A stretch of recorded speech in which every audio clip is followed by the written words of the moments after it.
प्रधानमंत्री नरेंद्र मोदी जी के बहुत चहेते हैं। उनके समर्थन में आप सबका आशीर्वाद मांगने आया हूं। मैं चाहता हूं कि 2019 से भी भारी अंतर से 2024 में आदरणीय पंकज चौधरी जी को यहां से विजयी बना करके भेजिए। आपका आशीर्वाद मोदी जी के पास पहुंचेगा और तीसरी बार मोदी सरकार बनेगी, यह मैं आप सबसे अपील करना चाहता हूं। हमारे मंच पर हमारे जिले के अध्यक्ष आदरणीय श्री संजय पांडे जी, जिला पंचायत के सम्मानित अध्यक्ष आदरणीय रविकांत पटेल जी, हमारे सम्मानित विधायकगण आदरणीय ज्ञानेन्द्र सिंह जी, आदरणीय जयमंगल कनौजिया जी, आदरणीय प्रेम सागर पटेल जी, आदरणीय ऋषि त्रिपाठी जी, हमारे पूर्व विधायक श्रीमान आवेंद्र नाथ द्विवेदी जी और श्री शिवेंद्र सिंह जी, हमारे श्रीमान सिसवा स्टेट के अंकित सिंह जी, विधानसभा के प्रभारी जयप्रकाश उपाध्याय जी, अजय लाल श्रीवास्तव जी, राजन पटेल जी, मंच पर हमारे सम्मानित जितेंद्र पाल सिंह जी, दुर्गा प्रसाद अग्रहरी जी, संतोष सिंह जी, अमरीश यादव जी, धीरेन्द्र प्रताप सिंह जी, गिरजेश जायसवाल जी, शिवनाथ मदेशिया जी, राजेश्वर तिवारी जी, जितेंद्र बहादुर सिंह जी, रणजीत सिंह उर्फ पप्पू सिंह जी, नाथू चौधरी जी, मुरली मनोहर जी, अमरनाथ जी, नाथू पटेल जी, रामहरक गुप्ता जी और यहाँ मंच पर जितने भी भारतीय जनता पार्टी और गठबंधन के हमारे साथी दल के कार्यकर्ता पदाधिकारी बैठे वह और सामने मेरे बूथ अध्यक्ष हो और चाहे अन्य कोई पदाधिकारी, सभी पार्टी परिवार के कार्यकर्ता साथी, यहाँ बड़ी संख्या में मेरे बड़े बुजुर्ग इस चिलचिलाती धूप में आपकी इतनी भारी उपस्थिति यह बता रही है कि विपक्षी प्रत्याशी जो सपा कांग्रेस गठबंधन का है उसकी जमानत जब्त हो चुकी है। यहाँ कमल खिल चुका है और बहुत बड़े अंतर से आप यहां से आदरणीय पंकज चौधरी जी को विजयी बना करके भेजने वाले हो। सही बात है ये? दोनों हाथ में बताओ, सही है ना? ये 2024 का ऐतिहासिक लोकसभा चुनाव है। इस चुनाव में एक तरफ सपा कांग्रेस का गठबंधन है जिसका भविष्य अंधकार में है, जिसकी नाव डूब चुकी है, जिसका सूर्य अस्त हो चुका है। एक तरफ वो है, एक तरफ भारत को विश्व गुरु बनाने वाले, भारत को विकसित राष्ट्र बनाने वाले, भारत को गरीबी से मुक्त कराने वाले, भारत की माताओं बहनों के सम्मान के लिए सरकार का खजाना खोल देने वाले माननीय नरेंद्र मोदी जी के नेतृत्व वाली सरकार है, जिसे तीसरी बार आपको अवसर देने का मौका मिला। ये विरोधी लोग कहते हैं कि हम तीसरी बार मोदी सरकार नहीं बनने देंगे। मैंने कहा तुम्हारे लिए तो मेरी माताएं बहनें ही पर्याप्त हैं, तुम्हें हराने में क्यों? बताइए माताओं बहनों, सही है कि नहीं सही है? मेरी माताएं बहनें ही समाज की आधी आबादी हैं। सपा बसपा कांग्रेस का सुपड़ा तो मेरी महिलाएं ही साफ कर दे रही हैं। मेरे बुजुर्गों का आशीर्वाद तो इनकी जमानत जब्त कराने का काम कर रहा है। मेरे नौजवानों का साथ वह तो एक ऐसी ताकत बनकर के खड़ा हुआ है कि इनको लग रहा है कि जो हवाई दावे लगातार लोकसभा चुनाव के ऐलान से पहले कर रहे हैं, उनकी हवा जैसे 2014 में आपने निकाल दिया, 2017 में निकाल दिया, 2019 में निकाल दिया, 2022 में निकाल दिया, 2024 में वह हवा निकलने जा रही है। आप विश्वास रखना 2027 में ये सपा बसपा कांग्रेस खोजने से भी यूपी में और महाराजगंज में नहीं मिलेगी। एक तरफ आप सब याद करिए, गुंडागर्दी और अपराध, भ्रष्टाचार, दंगा, जमीनों पर मकानों पर कब्जा करने वाले माफियाओं का दल है। दूसरी तरफ गरीबों की सेवा में अपना जीवन समर्पित कर देने वाले माननीय प्रधानमंत्री श्री नरेंद्र मोदी जी के नेतृत्व में भारतीय जनता पार्टी का गठबंधन है। हमें फैसला इसी 1 जून को लेना है और 1 जून को होने वाला फैसला आज मेरा जो लोकसभा क्षेत्र है वहां मैं वोट डाल करके तब आपके पास आया हूं, इसके थोड़ी देर हो गई। लेकिन जिस प्रकार से इस भीषण गर्मी में मध्य मतदाता निकल करके अब की बार 400 पार फिर एक बार प्रचंड बहुमत की मोदी सरकार बनाने के लिए हरियाणा से लेकर के दिल्ली, दिल्ली से लेकर के उड़ीसा, उड़ीसा से लेकर के यूपी, यूपी से लेकर के बिहार, चारों तरफ कमल खिला रहा है। उससे यह लग रहा है कि मोदी जी के नेतृत्व पर जो देश का भरोसा है, उस भरोसे को ये झूठ बोलने वाली ऑटोमेटिक मशीन कांग्रेस तोड़ नहीं पाई है। ये कहते हैं कि अगर मोदी जी 400 से ज्यादा सीटें जीत जाएंगे तो संविधान खतरे में पड़ जाएगा। अरे संविधान के दुश्मन तो कांग्रेसियों तुम हो, संविधान के दुश्मन तो तुम्हारा इंडी गठबंधन है, तुम्हारी ही सरकार है कर्नाटका के अंदर। तुमने वहां पर ओबीसी के आरक्षण पे डाका डाला, तुम संविधान की बात करते हो। देश में आपातकाल लगाने का पाप और अपराध कांग्रेसियों तुमने किया और तुम संविधान की बात करते हो। 100 से ज्यादा चुनी हुई सरकारों को बर्खास्त करने का काम कांग्रेस ने किया, वो संविधान की बात करते हैं। माननीय मोदी जी के नेतृत्व में जब से सरकार बनी है, तब तो संविधान के निर्माता बाबा साहब भीमराव अंबेडकर का स्वप्न साकार होना शुरू हुआ है। नहीं, कौन ध्यान देता था गरीबों का? बताओ, मोदी जी के आने से पहले गरीबों का कोई ध्यान देता था क्या? दोनों हाथ रख बताओ, देता था कोई ध्यान? भाषण तो चुनाव में कर जाते थे गरीबी हटाओ, लेकिन मोदी जी ने गरीबी हटाओ का भाषण नहीं किया, लेकिन देश में 25 करोड़ लोगों को गरीबी रेखा से बाहर निकाल करके मुख्यधारा में ला करके खड़ा करने का काम किया। सरकार तो कांग्रेस की 60 साल देश में थी, लेकिन जो मेरे मोदी जी ने 10 साल में कर दिया, उसका 10% भी 60 साल में नहीं कर सके। आज हम तेजी से आगे बढ़ रहे हैं। मेरी माताएं बहनें इतनी बड़ी संख्या में आप सब आई हो। मेरे मोदी जी ने कहा है कि हम देश में 3 करोड़ दीदियों को लखपति दीदी बनाएंगे। अब ये कांग्रेसियों को, सपाइयों को, बसपाइयों को कैसे बचेगा? अगर कोई लखपति दीदी हो जाएगी तो इनकी बात सुनेगी क्या? जिनके पास रहने का घर नहीं है, प्रधानमंत्री जी ने कहा है हमने पूरी जांच करा लिया है और जांच से ये पता चला है कि जब सपा बसपा कांग्रेस के गठबंधनों की सरकार रहती थी, इन्होंने सूची बनाने में भी घोटाला कर दिया। जो गरीब था उसे अमीर दिखा दिया और जो अमीर था उसे गरीब दिखा दिया, लेकिन मोदी जी ने उसका भी पता लगा लिया और उन्होंने फैसला किया है। जब आदरणीय पंकज जी कह रहे थे कि इस देश के अंदर प्रधानमंत्री गरीब कल्याण अन्न योजना का राशन आपको लगातार कोरोना काल से मिल रहा है, 4 जून के बाद भी 5 साल इसी प्रकार मिलता रहेगा, ये मोदी की गारंटी। मोदी जी ने कहा है हमने 4 करोड़ गरीबों का घर भी बनाया और रामलला का भव्य मंदिर भी बनाने का काम किया, लेकिन अभी भी 3 करोड़ गरीब ऐसे हैं जिनको प्रधानमंत्री आवास की जरूरत है। मोदी जी ने कहा है 4 जून को तीसरी बार सरकार बनने के बाद 3 करोड़ गरीबों का घर और बनाने का काम करूंगा।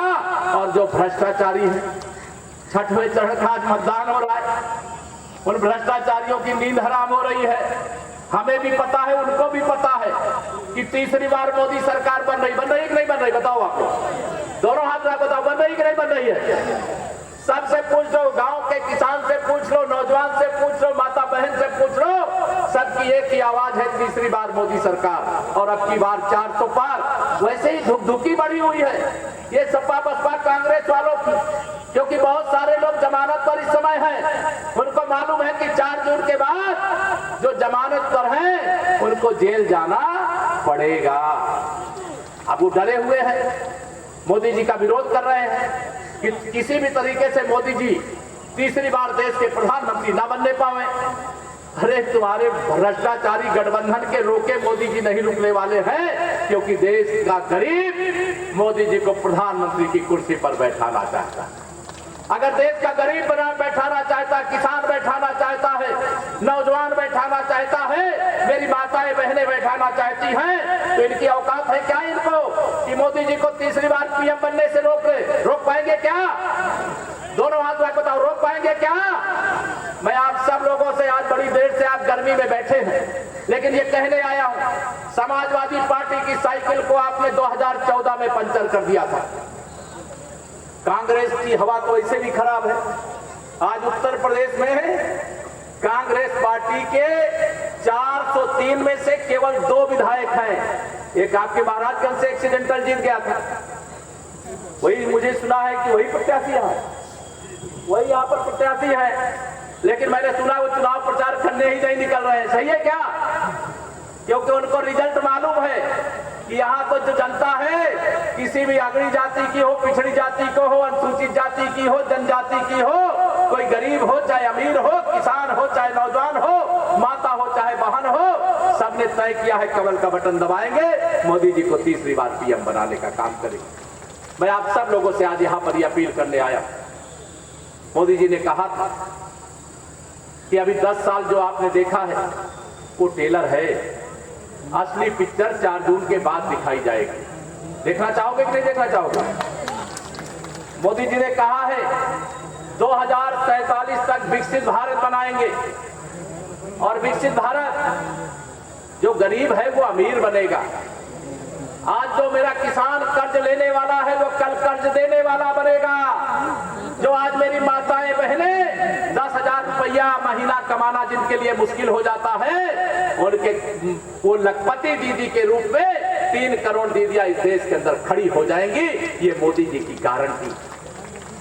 अगर देश के दुश्मनों की ओर हम नजर डालें तो मोदी जी के आने से पहले देश का दुश्मन पाकिस्तान हो चाहे चीन हो, वो भारत को आए दिन आंख तरेरने का काम करता था, आंख दिखाने का काम करता था। मुझे याद है 2014 के चुनाव में हमारे प्रधानमंत्री जी ने कहा था, ना हम किसी को आंख दिखाएंगे और ना किसी के सामने आंख झुकाएंगे, हम किसी को छेड़ेंगे नहीं, लेकिन अगर किसी ने भारत को छेड़ा तो उसको छोड़ेंगे भी नहीं।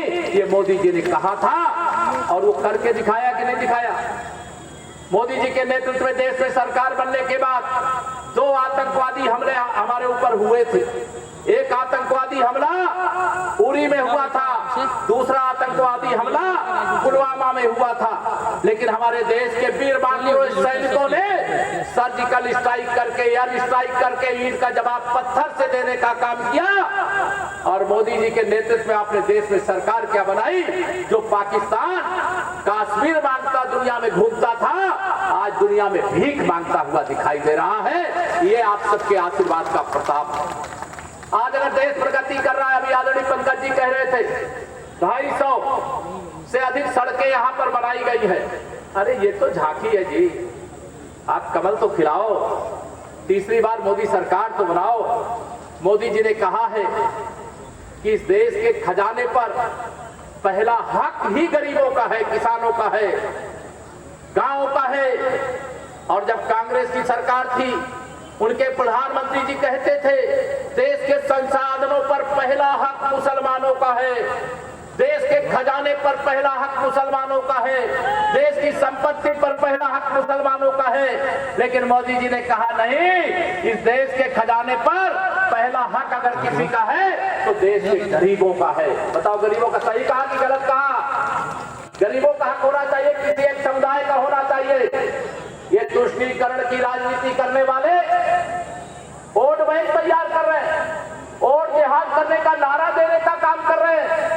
अभी पश्चिम बंगाल में जहां ममता बनर्जी जी की अगुवाई में टीएमसी की सरकार है, उस सरकार ने 2010 से लेकर के 2024 तक लाखों की संख्या में जो बांग्लादेशी घुसपैठिए थे, जो उनके वोट बैंक थे, मुस्लिम थे, उनको ओबीसी का प्रमाण पत्र दे दिया और उनको नौकरियां देना शुरू कर दिया।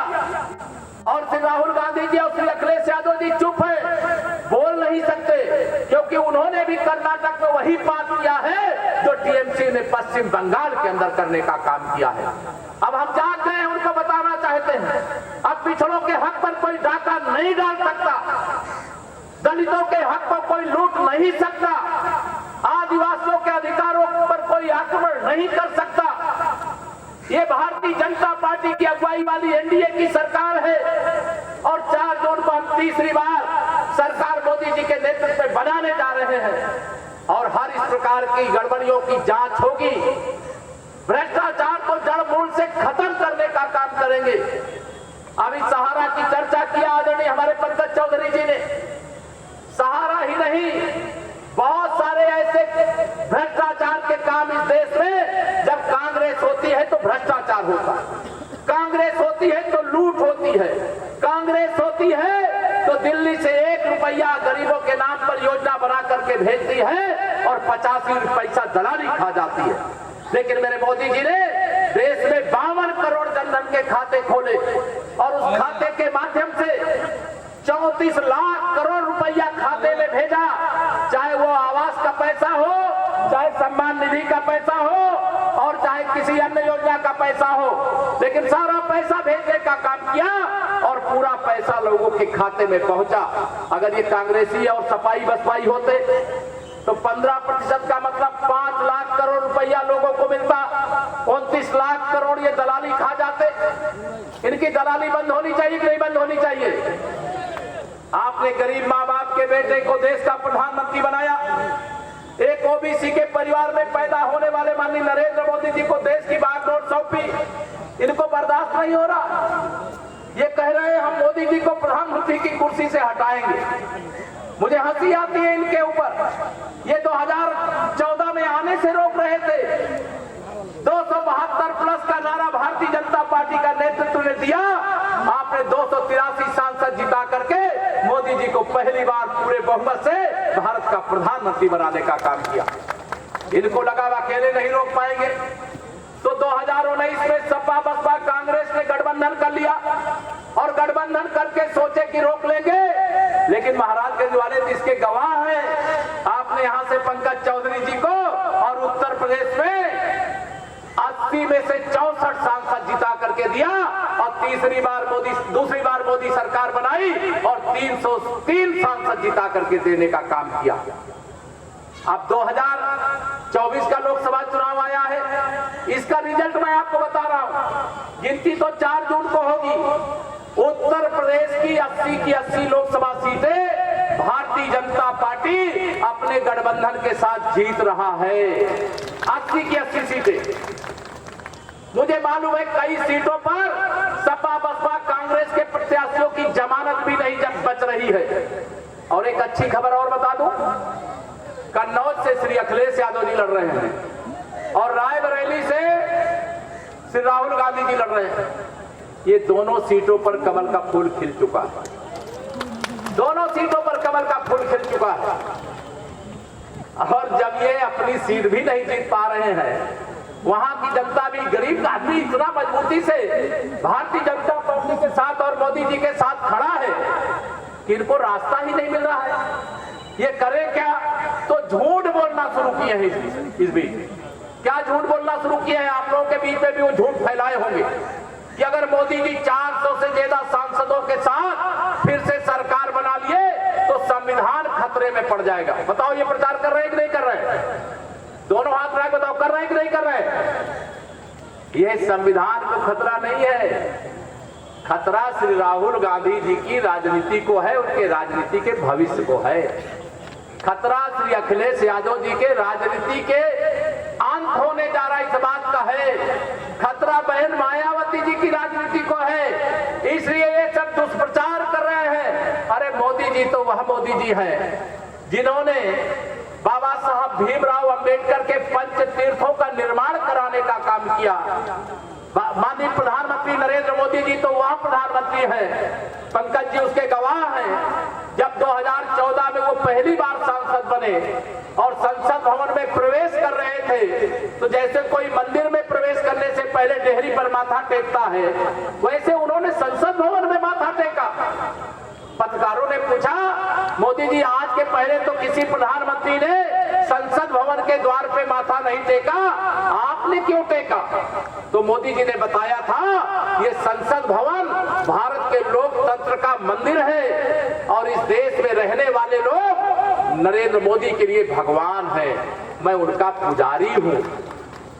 जो लोकतंत्र के उस संसद भवन को मंदिर लोकतंत्र का मानता हो, जो देश की जनता को भगवान मानता हो, जो बाबा साहब भीमराव अंबेडकर के बनाए संविधान को अपना धर्म ग्रंथ मानता हो, उस पर आरोप लगा रहे हो। आरोप तो कांग्रेस पर है, आरोप तो सपा पर है, जो संविधान की धज्जियां उड़ाने का काम करते हैं, लोकतंत्र का गला घोटने का काम करते हैं। मैं पूछना चाहता हूं, आप सब पूर्वांचल के हो, इसी उत्तर प्रदेश के अंदर भारतीय जनता पार्टी की सरकार के मुख्यमंत्री थे बाबूजी कल्याण सिंह जी।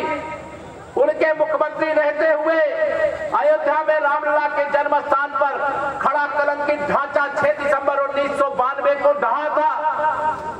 बताइए, उस समय सरकार बाबूजी कल्याण सिंह जी की बर्खास्त करने के साथ साथ भाजपा की 4 सरकारों को बर्खास्त किया गया। लेकिन जब उनका निधन हुआ तो श्री राहुल गांधी जी हो और चाहे अखिलेश यादव जी हो, उनको श्रद्धांजलि देने नहीं गए। भारत के प्रधानमंत्री माननीय नरेंद्र मोदी जी दिल्ली से चल करके लखनऊ आए और बाबूजी को अपनी अंतिम विदाई देने का काम किया। लेकिन अखिलेश यादव जी के कारनामे मैं बता रहा हूं आपको। अखिलेश यादव जी ने क्या किया? बाबूजी कल्याण सिंह जी को तो श्रद्धांजलि नहीं दिया। 500 मीटर दूर उनका घर था, लेकिन 500 किलोमीटर चल करके गाजीपुर गए। जब माफिया मुख्तार अंसारी की मौत हो गई थी, कहे वो मसीहा था। मुख्तार अंसारी मसीहा था क्या? था क्या? अतीक अहमद मसीहा था क्या?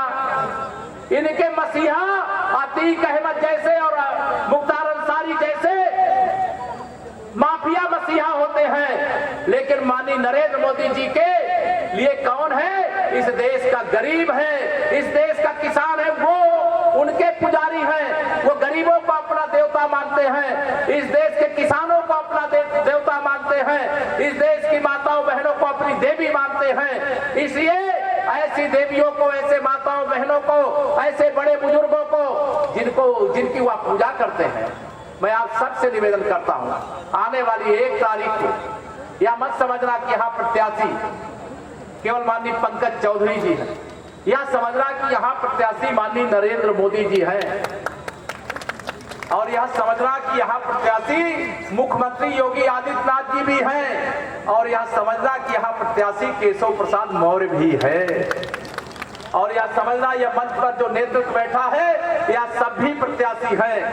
आज तारीख हो गई 25, प्रचार का दिन बचा है अब 5 दिन प्रचार होंगे, सभाएं होंगी। 6वें दिन सभा नहीं होगी, आज के 7वें दिन मतदान होगा। आप सबसे मेरी अपील है, अगर मोदी जी ने 500 साल बाद रामलला के जन्म स्थान पर भव्य मंदिर बनवाने का काम किया है, अगर जम्मू कश्मीर से धारा 370 को हटाने का काम किया है, तो 2024 के लोकसभा चुनाव में, यद्यपि आप के बीच में मैं 2019 के चुनाव में भी आया था, कार्यकर्ताओं का बहुत सम्मान हमारे सांसद जी भी और हमारे सभी विधायक भी करते हैं, लेकिन केशव प्रसाद मौर्य के लिए डिप्टी सीएम का पद कार्यकर्ताओं से बड़ा नहीं होता है। मैं अपने कार्यकर्ताओं का समर्थक रहता हूं, पुजारी रहता हूं, और मैं आप सबसे निवेदन करना चाहता हूं, आने वाली 1 जून को एक केवल काम करना, जितना वोट 2019 में हर बूथ पर दिलाया है उसमें 370 वोट और बढ़वा देना। बढ़वा सकते हो?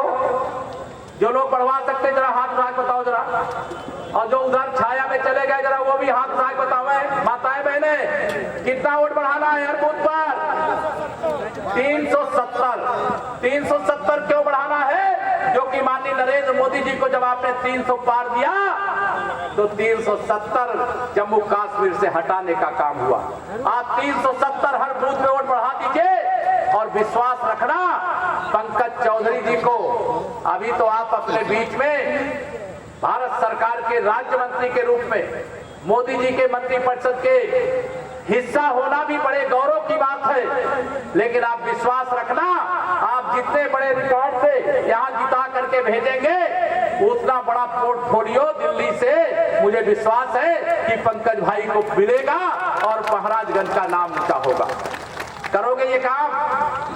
दोनों हाथ उठा के बताओ। गर्मी बहुत लगी, मैं जानता हूं, मैं लंबा भाषण करना नहीं चाहता, लेकिन आप सबको जिम्मेदारी दे करके जा रहा हूं। मैं 1 जून को मतदान होगा, पिछली बार भी कहा था मतदान के बाद मैं आप सबके बीच में फिर आऊंगा, आज फिर कह रहा हूं।